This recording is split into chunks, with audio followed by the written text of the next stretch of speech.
Jemaat yang dikasihi Tuhan, selamat pagi, Shalom. Puji Tuhan kalau pagi hari ini kita diberi kesempatan, dimampukan oleh Tuhan untuk bersama-sama beribadah. Baik Bapak Ibu yang bisa hadir dalam ibadah di gedung gereja maupun Bapak Ibu Saudara yang beribadah secara virtual di rumah masing-masing. Pada hari ini merupakan Minggu Prapaskah yang ketiga. Ibadah akan dilayani oleh Bapak Pendeta Kurniawan.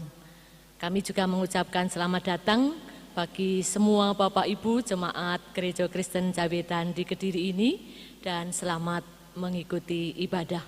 Mari kita bersama-sama bangkit berdiri, kita segera mengawalinya dengan memuji nama Tuhan melalui Kidung Jemaat 20, bait yang pertama dan kedua.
Marilah umat Tuhan,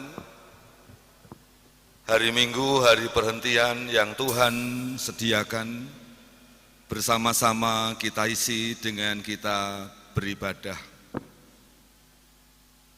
Beribadah adalah bukan hanya penanda, melainkan ekspresi dari seseorang yang mengimani keberadaan Tuhannya dan sekaligus penyadaran atas kefanaan. Beribadah adalah niatan untuk mengagungkan Tuhan agar ruang hati terisi dan dipimpin dalam hari-hari dan setiap persoalan di dalamnya. Ibadah minggu yang kita kerjakan saat ini adalah Minggu Prapaskah yang ketiga. Baiklah, mari kita mengambil saat teduh.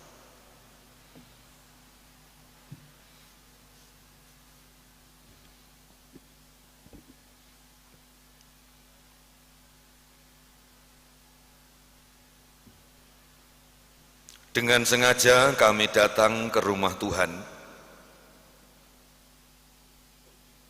Demikian pula kami sengaja menyiapkan ruang hati untuk Tuhan hadiri. sehingga terjadilah peribadatan minggu baik konvensional maupun virtual. Peribadatan kami terjadi karena iman dan percaya kepada Allah yang Maha Kuasa, yang menguasai seluruh kehidupan.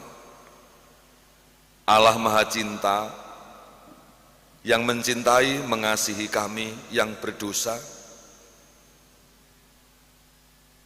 Allah yang menyatakan anugerah melalui karya agung Yesus Kristus. Inilah kami umat yang hidup dalam pengharapan. Kepada Allah yang demikian, peribadatan kami dirikan. Terpujilah Tuhan. Kiranya kasih karunia dan damai sejahtera dari Allah Bapa di surga dalam kuasa Yesus Kristus Tuhan menyertai kehidupan kita semua. Amin. Jemaat disilahkan duduk kembali. Firman Tuhan yang menjadi dasar kita mendirikan ibadah. Injil Yohanes pasal yang ketiga, ayat 16, demikian firman Tuhan. Injil Yohanes pasal 3 ayat 16, karena begitu besar kasih Allah akan dunia ini, sehingga ia telah mengaruniakan anaknya yang tunggal, supaya setiap orang yang percaya kepadanya tidak binasa, melainkan beroleh hidup yang kekal. Amin. Manusia hidup mengawalinya dengan lahir dan mengakhiri perjalanan dunia dengan kematiannya.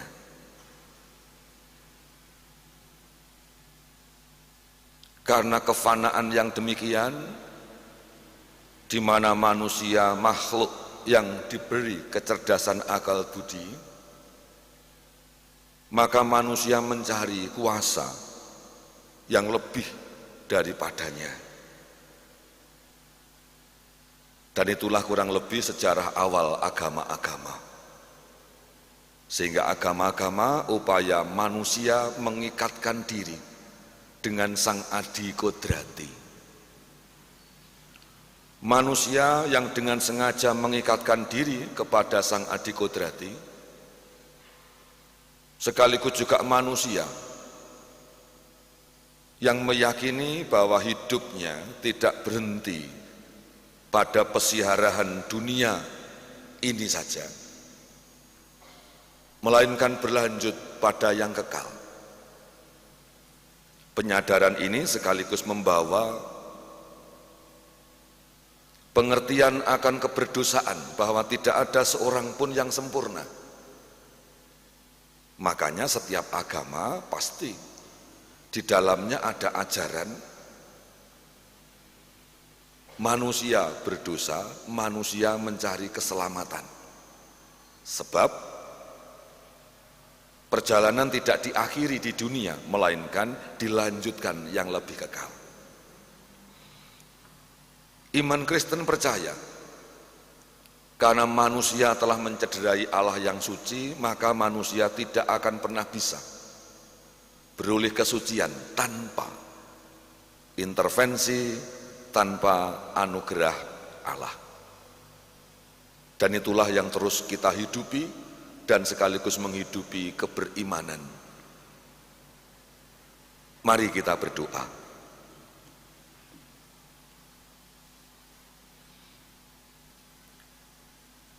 Kami syukuri hari baru, harapan baru. Di paruh bulan Maret di tahun 2021, di tengah-tengah gempuran pandemi yang merubah banyak lini hidup, Tuhan masih bermurah, menyatakan kehidupan dengan berbagai pertolongan dan rupa-rupa pemeliharaan. Saat ini kami dengan sengaja datang berbakti menghadap Tuhan dalam penghayatan penyembahan. Kepada Tuhan ibadah ini terarah, dan dari Tuhan pencerahan serta terang kami harapkan. Kami sadari hidup betapa lemah, sehingga kami tidak akan pernah bisa mengetahui yang akan terjadi. Sehingga apabila kami sampai pada titik seperti ini, inilah kemurahan. Kami datang menyembah juga dalam keberdosaan sebagai manusia. Dan kami percaya Tuhan tidak pernah menolak kami, melainkan justru selagi tarian nafas terjadi, disitulah Tuhan dalam kuasa Roh Kudus mengingatkan kami. Terima kasih, ampunilah dosa-dosa kami, ya Tuhan.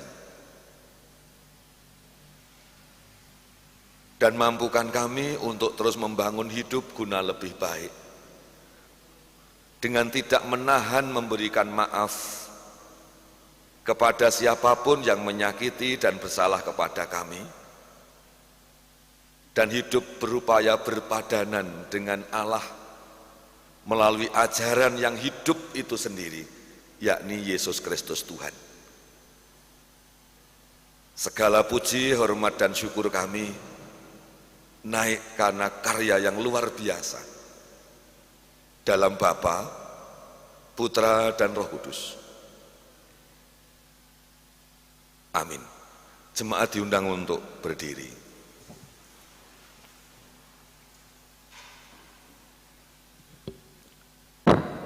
Berbahagialah setiap pribadi yang senantiasa mengingat akan kemurahan kebesaran Tuhan-Nya, yang pasti akan mengajak juga berpikir betapa rapuhnya kehidupan yang kita jalani dan betapa setia dan kuatnya Tuhan menopang setiap saat, setiap hari. Kita berdosa, dan Allah datang bukan untuk mencari yang berdosa, sebab nyatanya semuanya ya berdosa. Allah datang itu untuk mencari yang punya keberanian dan kesanggupan mengakui dosa-dosa dan kejahatannya. Firman Tuhan yang menjadi berita anugerah petunjuk hidup baru, Surat 1 Tesalonika pasal yang kelima ayat 8 sampai dengan 11. Demikian yang Tuhan janjikan. Tetapi kita yang adalah orang-orang siang, baiklah kita sadar, berbaju sirahkan iman dan kasih, dan berketopongkan pengharapan keselamatan. Karena Allah tidak menetapkan kita untuk ditimpa murka, tetapi untuk beroleh keselamatan oleh Yesus Kristus Tuhan kita, yang sudah mati untuk kita, supaya entah kita berjaga-jaga, entah kita tidur, kita hidup bersama-sama dengan Dia. Karena itu, nasihatilah seorang akan yang lain, dan saling membangunlah kamu, seperti yang memang kamu lakukan. Amin. Karya terbesar.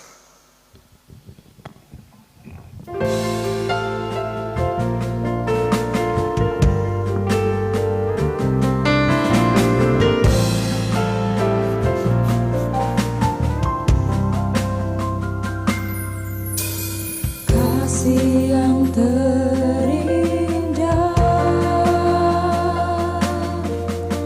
hati yang mulia,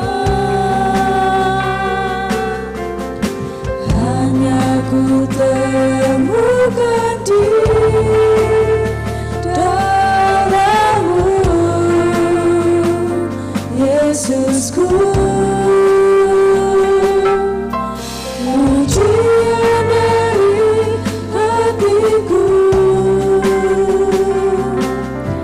Selalu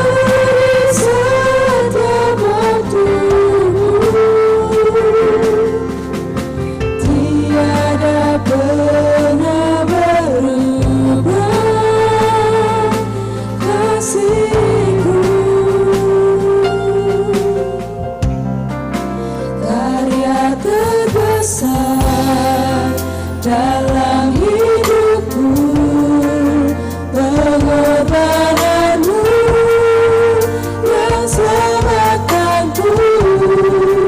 Engkau harta yang tak ternilai, yang ku miliki dan ku hargai. Yesus, Engkau bukan bumi.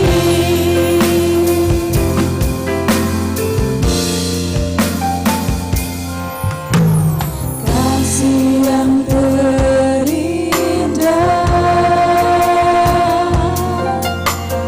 hati yang mulia,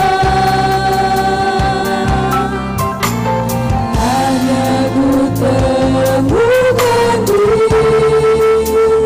dalam-Mu, Yesusku. Pujian dari hatiku selalu di setiap waktuku. Tiada pernah berubah kasih-Ku. Hanya berdasar dalam hidupku, pengorbananmu yang selamatkanku. Engkau harta yang tak ternilai, yang ku miliki dan ku hargai. Yesus, Engkau bukan bumi. Yesus, Engkau bukan bumi. Yesus, Engkau bukan bumi.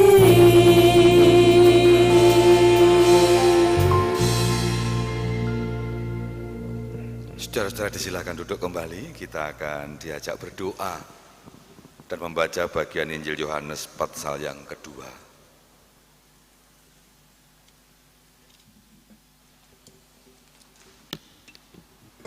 Jemaat yang dikasihi Tuhan, kita akan bersama-sama membaca firman Tuhan. Namun sebelumnya mari kita menyiapkan hati kita di dalam doa. Terpujilah Engkau ya Allah yang mengasihi hidup dan kehidupan kami. Pada saat ini kami akan bersama-sama membaca, merenungkan setiap firman-Mu. Mampukan kami Tuhan untuk memahami setiap kehendak-Mu. Biarlah kami boleh menjalankan firman-Mu dalam kehidupan kami sehari-hari. Menyerahkan waktu kami untuk hari ini ke tangan Tuhan. Di dalam nama Tuhan kami, Yesus Kristus, kami mengucap syukur dan berdoa. Amin. Pembacaan pada saat ini dari Yohanes 2, ayat 13 sampai dengan 22. Demikian firman Tuhan. Yesus menyucikan bait Allah. Ketika hari raya Paskah orang Yahudi sudah dekat, Yesus berangkat ke Yerusalem. Dalam bait suci didapatinya pedagang-pedagang lembu, kambing domba, dan merpati, dan penukar-penukar uang duduk di situ. Ia membuat cambuk dari tali, lalu mengusir mereka semua dari bait suci dengan semua kambing, domba, dan lembu mereka. Uang penukar-penukar dihamburkannya ke tanah dan meja-meja dibalikkannya. Kepada pedagang-pedagang merpati ia berkata, Ambil semuanya ini dari sini. Jangan kamu membuat rumah Bapakku menjadi tempat berjualan. Maka teringatlah murid-muridnya bahwa ada tertulis, cinta untuk rumahmu menghanguskan aku. Orang-orang Yahudi menantang Yesus, katanya, tanda apakah dapat engkau menunjukkan kepada kami bahwa engkau berhak bertindak demikian? Jawab Yesus kepada mereka, rombak bait Allah ini, dan dalam 3 hari aku akan mendirikannya kembali. Lalu kata orang Yahudi kepadanya, 46 tahun orang mendirikan bait Allah ini, dan engkau dapat membangunnya dalam 3 hari? Tetapi yang dimaksudkannya dengan bait Allah ialah tubuhnya sendiri. Kemudian sesudah ia bangkit dari antara orang mati, barulah teringat oleh murid-muridnya bahwa hal itu telah dikatakannya, dan mereka pun percayalah akan kitab suci dan akan perkataan yang telah diucapkan Yesus. Amin. Akan diulang pembacaan ayat 20, 21 dan 22. Lalu kata orang Yahudi kepadanya, 46 tahun orang mendirikan bait Allah ini dan engkau dapat membangunnya dalam 3 hari. Tetapi yang dimaksudkannya dengan bait Allah ialah tubuhnya sendiri. Kemudian sesudah ia bangkit dari antara orang mati, barulah teringat oleh murid-muridnya bahwa hal itu telah dikatakannya, dan mereka pun percayalah akan kitab suci dan akan perkataan yang telah diucapkan Yesus. Berbahagialah setiap pribadi yang setia membaca mendengar, terlebih berbahagia yang terus berusaha agar hidup yang dijalani seturut dengan yang Tuhan kehendaki. Amin. Ibu, bapak, dan jemaat milik Tuhan, tentu cerita dari perikop ini panjenengan dan saya tidak asing, karena seringkali kita terima, kita dengar, kita baca. Yang menarik Bapak Ibu dan saudara-saudara, tidak semua cerita perjalanan pelayanan Yesus direkam oleh keempat Injil. Ya, cerita merubah anggur di Kana contohnya. Tidak semua Injil itu merekamnya, dan masih banyak cerita-cerita yang lain. Tetapi cerita Yesus menyucikan bait Allah ini direkam, nanti bisa dicek paralelnya, baik di Injil Matius, Markus, Lukas, atau Yohanes yang kita baca hari ini. Keempat Injil ada. Karena penyaksi merekam pada 4 Injilnya, tentu cerita ini amat penting. Lah pertanyaannya, pentingnya di mana?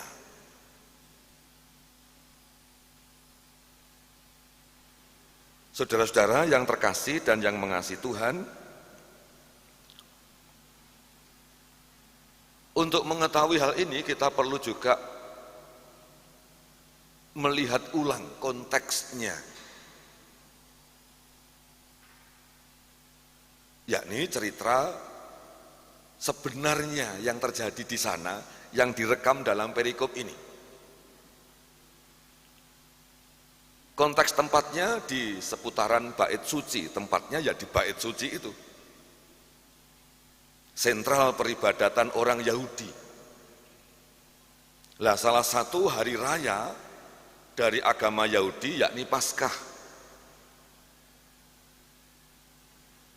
Paskah termasuk hari raya besar, yakni bangsa Israel memperingati karya Tuhan yang membebaskan mereka dari penjajahan di Mesir. Ibu bapak dan jemaat, karena hari raya Paskah maka kita bisa mengetahui, bisa menggambarkan wong yo sakno negeri begitu, dan Israel kan memang mecer-mecer begitu. Bait Allahnya satu, sehingga di kala Paskah Bait Allah menjadi tempat rujukan orang-orang datang. Itu yang pertama. Yang kedua,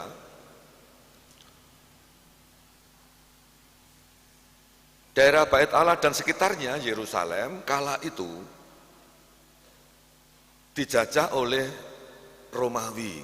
Kita tahu Roma itu negara yang tidak pernah dijajah negara lain, kayak Thailand ingat saya. Ya.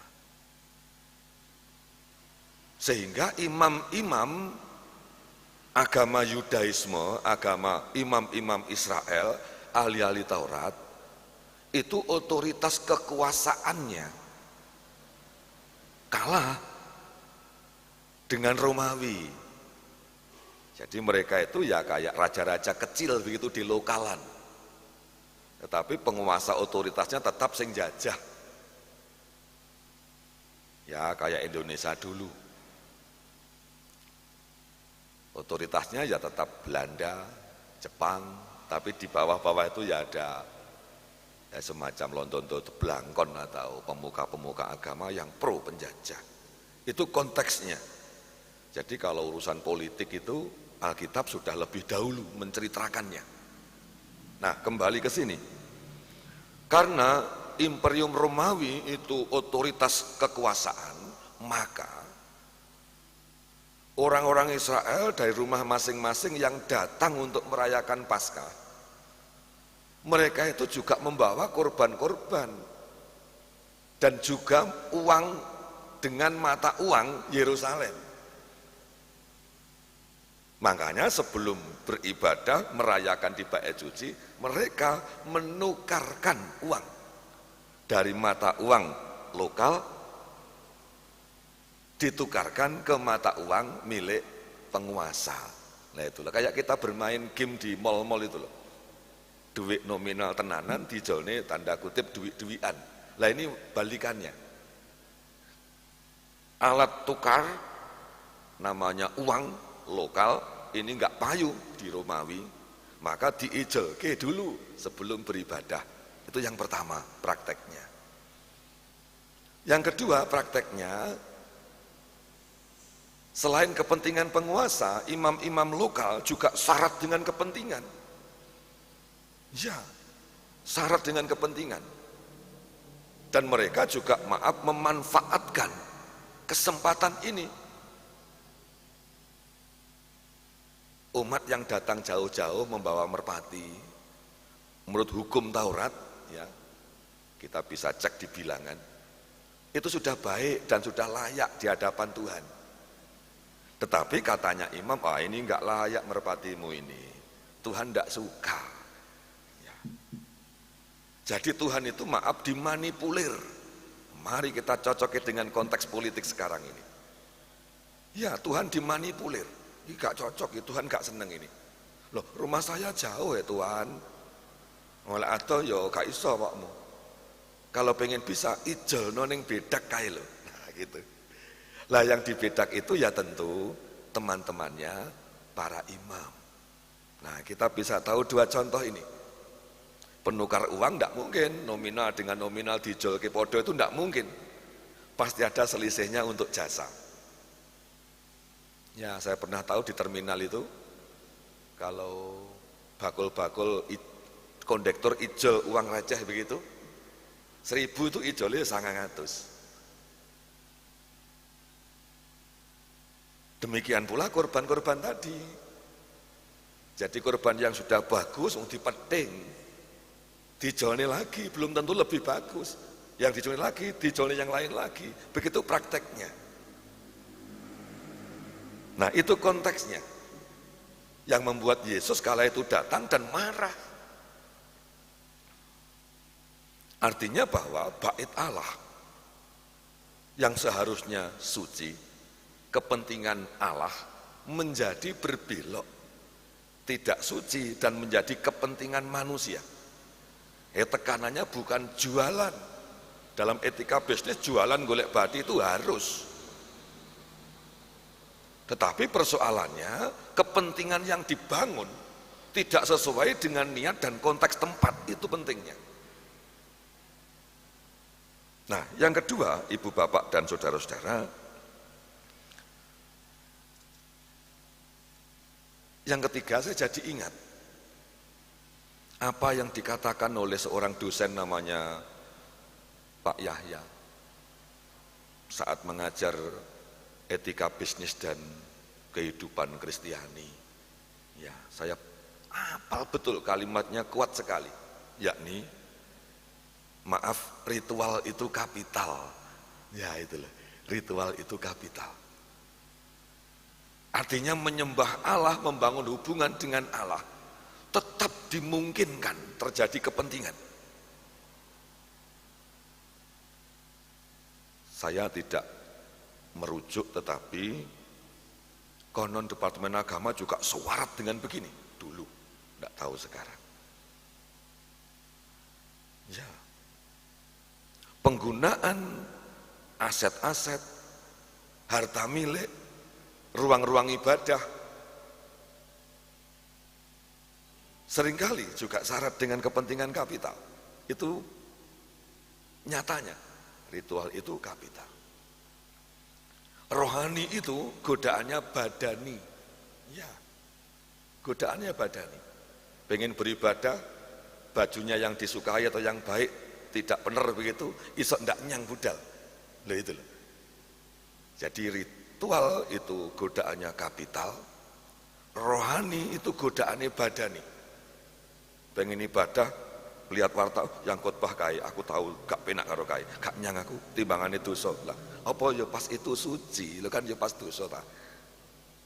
Itu ingat, ini meski kita terus kita hayati.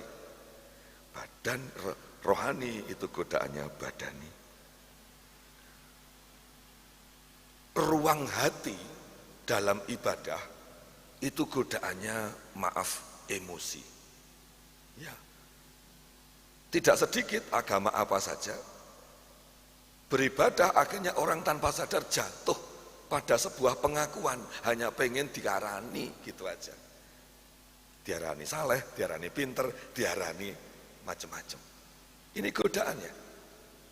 Perikop ini mengingatkan saya dan saudara. Ritual, godaannya kapital, rohani, godaannya jasmani, ruang hati terdalam, ini godaannya emosi.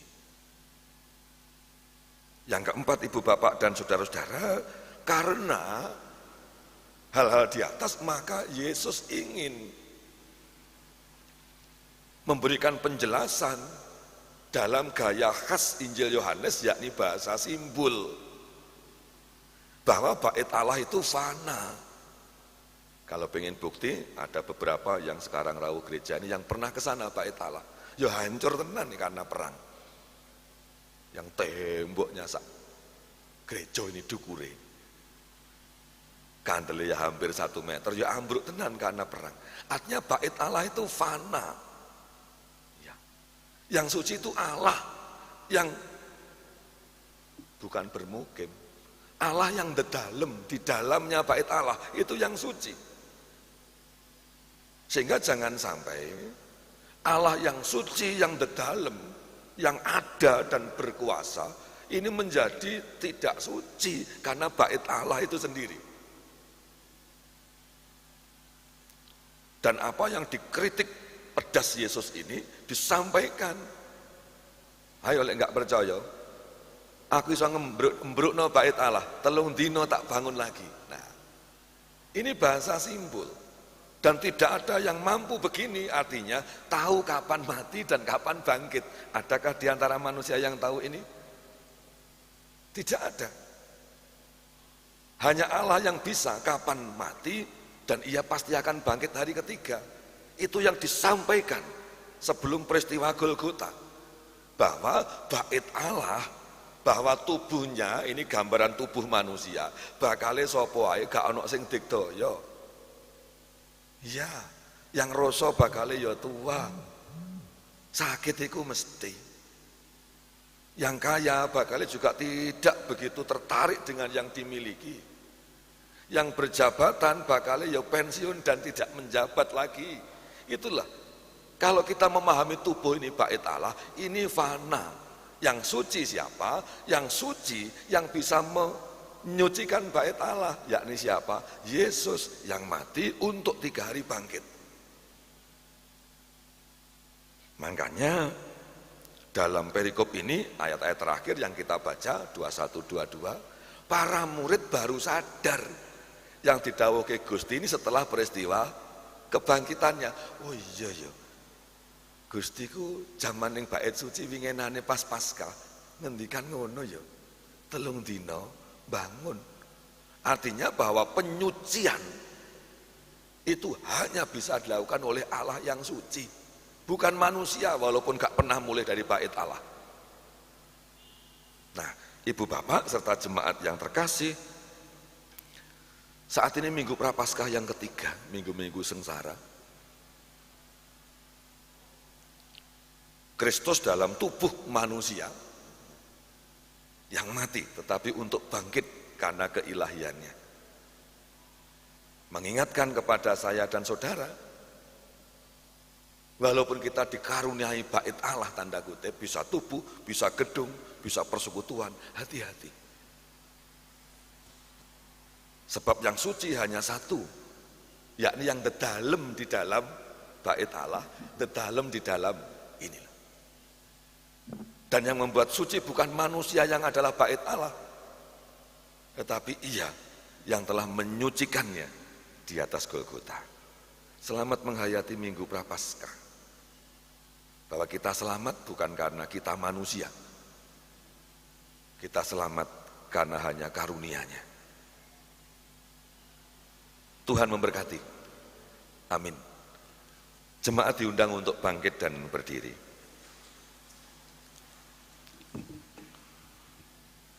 Pengakuan iman ini akan terus ada dan dipegangi oleh para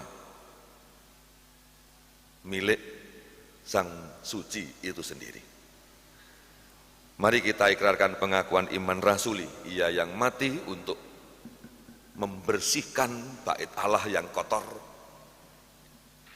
Ia pula yang mengalahkan kematian dan naik ke surga dan mengajak siapapun yang telah ditebusnya hidup dalam kesuciannya kekal. Pengakuan iman rasuli. Aku percaya kepada Allah Bapa yang Maha Kuasa, Khalik langit dan bumi, dan kepada Yesus Kristus anaknya yang tunggal Tuhan kita, yang dikandung daripada Roh Kudus, lahir dari anak darah Maria, yang menderita di bawah pemerintahan Pontius Pilatus, disalibkan, mati dan dikuburkan, turun ke dalam kerajaan maut. Pada hari yang ketiga bangkit pula dari antara orang mati, naik ke surga, duduk di sebelah kanan Allah Bapa yang Maha Kuasa, dan akan datang dari sana untuk menghakimi orang yang hidup dan yang mati. Aku percaya kepada Roh Kudus, gereja yang kudus dan am, persekutuan orang kudus, pengampunan dosa, kebangkitan daging dan hidup yang kekal. Amin. Disilahkan duduk kembali. Kidung Jemaat 392 mengiring. Bersama-sama kita menyerahkan persembahan yang telah kita himpun selagi kita masuk ruang ibadah. Bait 1 dan yang ketiga.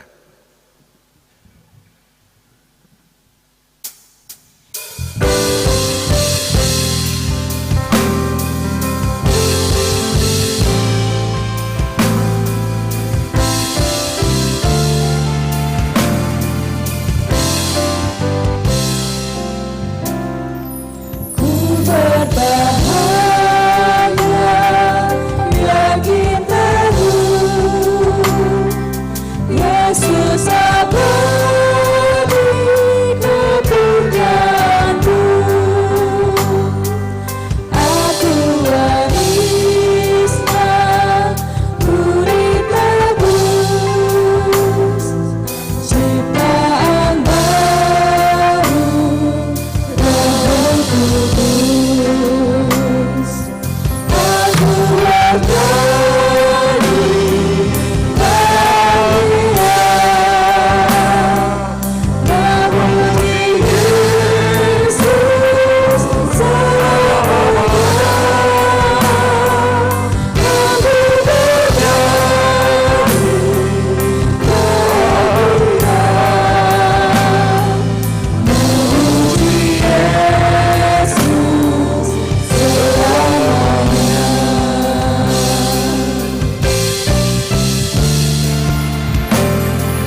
Mari kita mengambil saat teduh, kita berdoa syafaat. Terima kasih Bapa atas hidup, atas anugerah, atas penyucian dari Tuhan sendiri melalui karya agung Golgota. Engkau yang suci, Engkau yang berkenan hadir dalam keberdosaan, bahkan kehadiran Tuhan sampai lubang maut. Dan Engkau Allah yang bangkit, Engkau Allah yang kembali membasuh bait suci yang terkotori dunia. Terima kasih firman yang menguatkan kami, sehingga kami tidak gampang jatuh dalam kesombongan rohani. Demikian pula kami tidak gampang memandang remeh keberagamaan kami, melainkan dengan sungguh bertelut kepada Tuhan yang berkuasa atas hidup dan mati kami. Haleluya. Menyerahkan persembahan yang kami siapkan dari rumah dan telah kami himpun, bahwa hidup kami hingga saat ini Tuhanlah yang memelihara dengan berbagai-bagai bentuk rezeki dan kemampuan, kesehatan. Ajarilah kami untuk paham betul tentang berkat, sehingga tidak kikir di hadapan Tuhan, sebab nafas ini milik Tuhan. Persembahan adalah alat untuk gereja yang adalah kepanjangan tangan Tuhan melanjutkan pelayanan. Oleh karenanya Bapa, siapapun yang terus bertumbuh dalam penghayatan yang benar tentang mempersembahkan, maupun gereja yang mengelola dengan benar dan bertanggung jawab, senantiasa diberkatilah oleh Tuhan. Dalam kesempatan ini kami mendoakan setiap pribadi-pribadi warga jemaat, baik yang beribadah konvensional maupun virtual online, baik yang langsung maupun tunda. Bapa di surga, bahwa bait Allah tidak serta-merta hanya berupa gedung gereja. Kehidupan kami adalah bait Allah itu sendiri. Maka terus mampukan kami mendirikan bait Allah dan terlebih menyucikannya. Dan apabila berangsur-angsur keadaan aman, peribadahan adalah ekspresi sosial, keterbangunan bersama, sehingga perlu berwujud persekutuan yang tampak, yang saling sapa. Terima kasih Tuhan. Kami doakan warga jemaat yang sedang memiliki masalah-masalah khusus dalam hidup, baik yang bermasalah perihal ekonomi, perihal kegelisahan karena anak, karena menantu, karena cucu, perihal kegelisahan karena pekerjaan, atau persoalan kesehatan tubuh. Dalam kuasa Tuhan Yesus kami memohonkan bersama, yang terbaiklah yang Tuhan siapkan, bahkan Tuhan telah nyatakan. Kami mendoakan bangsa dan negara dan lingkungan kami khususnya, para pemimpin kami yang berupaya percepatan pemberian vaksinasi, baik kategorial khusus maupun yang umum,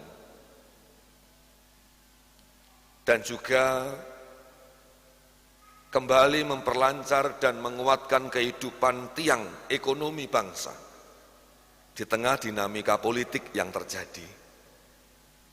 Kami mendoakan para pemimpin kami, Tuhan karuniakan kebijaksanaan dan sehat. Demikian pula gereja, di tengah meski terpanggil terus berkegiatan, di masa pandemi yang tentu tidak gampang. Kiranya Tuhan memampukan kami para pelayan, baik induk di Pepantan, di KRW-KRW, agar orientasi kami keselamatan warga jemaat dan keberlangsungan hidup rohani dengan benar terus selaras. Dan kami yakin tidak sia-sia selagi kami upayakan dengan sungguh-sungguh, setia dan terus bersemangat. Kami akan mengakhiri ibadat ini dan pulang, menyerahkan perjalanan pulang, menyerahkan perjalanan hidup, menyerahkan apapun, terlebih persiapan kami sebelum kami hadir dan menerima sakramen perjamuan adalah keuntungan yang tak ternilai apabila kembali sakramen perjamuan Tuhan izinkan untuk kami terima. Inilah kami yang mengakhiri doa sebagaimana Tuhan Yesus ajarkan kepada para murid, kepada kami demikian. Bapa kami yang ada di surga, dikuduskanlah namamu, datanglah kerajaanmu, jadilah kehendak-Mu di bumi seperti di surga. Berikanlah kami pada hari ini makanan kami yang secukupnya, dan ampunlah kami akan kesalahan kami, seperti kami juga mengampuni orang yang bersalah kepada kami. Dan janganlah membawa kami ke dalam pencobaan, tetapi lepaskanlah kami daripada yang jahat. Karena Engkaulah yang mempunyai kerajaan dan kuasa dan kemuliaan sampai selama-lamanya. Amin. Disilahkan untuk kembali berdiri. Mari kita akhiri ibadah dan pulang. Bahwa minggu pertama bulan April kembali dilayani sakramen perjamuan kudus Jumat Agung. Disebut sakramen sebab sakral utawi sengker. Mengapa sakral utawi sengker? Sebab diperintahkan langsung oleh Tuhan kepada kita. Lakukan dan perbuatlah. Setiap kali kamu melakukannya menjadi peringatan kematianku, pengharapan kedatanganku. Perjamuan kudus adalah simbol suci. Memakai elemen roti dan elemen anggur yang mensimbolkan tubuh dan darah Tuhan. Kekristenan bukan fiktif apalagi mengambang, tetapi ajaran yang tidak berhenti pada tulisan, tetapi dipraktekkan oleh yang kita yakini sebagai Tuhan.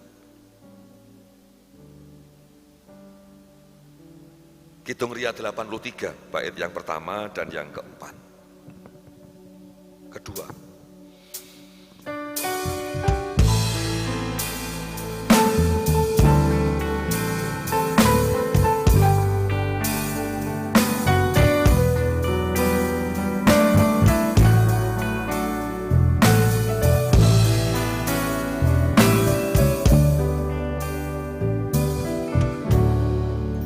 Maukah kau jadi roti yang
Saudara-saudara, tadi salah seorang anggota gugus tugas ini mengambil gambar dari depan, dan itu biasa kita lakukan. Dan bahwa beberapa kali evaluasi, kita tuh punya tim gugus dengan informasi yang sangat terbatas, hanya pendeta dengan gugus, yang lain tidak. Dari evaluasi bahwa terkonfirmasi sampai dengan saat ini memang tidak tepat betul. Belum ada dan kita tidak meminta yang berangkat dari konvensional kita. Sehingga disampaikan terima kasih kepada gugus, dan biaya kita juga cukup tinggi untuk sterilisasi, untuk nota-noto ini karena ini sekali pakai dan yang lain sebagainya. Artinya bahwa mari khusus ibadah minggu berkenaan dengan terus gencarnya vaksinasi walaupun belum semua, maka sosial pun juga resiko terkonfirmasi kan juga menurun. Ya, tren sekarang kalau kota setiap hari itu tinggal 2, 3 begitu. Makanya mari kita mulai bukan mengajak, tapi mulai menceritakan keamanan beribadah konvensional yang kita bangun. Sehingga hubungan fisik, ya, sapa walaupun bermasker ini tetap dan mulai terbangun kembali. Dan nanti tidak tahu kapan, mungkin tahun depan, berangsur-angsur ibadah keluarga juga akan kita toto lagi dengan pelan. Karena sejak bulan April tahun 2020, kebijakan jemaat yang pertama orientasi keselamatan warga, yang kedua dengan tidak mengindahkan kehidupan rohaninya. Makanya kalau kita cermati, fokus kita yang pertama gerakan pendeta dan juga anggota PH yang berkoordinasi dan serta gugus serta pendeta, juga pelayanan virtual, multimedia. Ini yang kita gencarkan, tujuannya ya dua itu, wargane selamat, secara rohani juga terus diopeni. Kita memohon dan menerima berkat Tuhan. Allah Bapa di surga, sumber berkat dan hidup, memberkati hidup kita semuanya. Tuhan Yesus Juru Selamat, ialah yang menanggungkan surga atas kami yang percaya. Allah Roh Kudus Sang Terang, menuntun selama masih hidup di dunia, mencukupkan para hamba, dan senantiasa mengaruniakan damai sejahtera. Pagi siang hari ini, hingga sampai Maranatha. Amin. Hati sebagai hamba.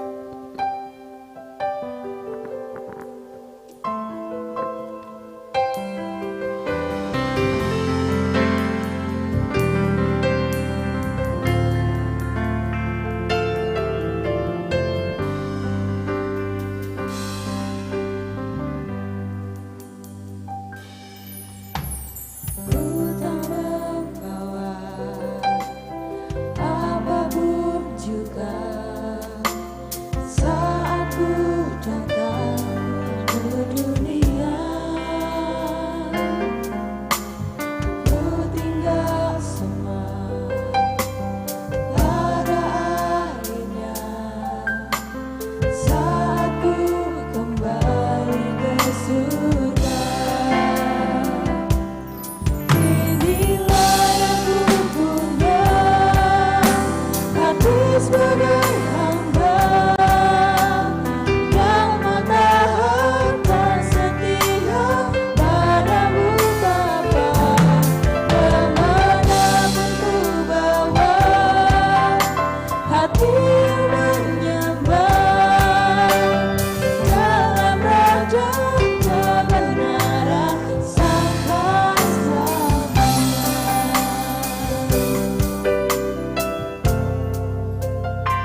silahkan mengambil saat teduh.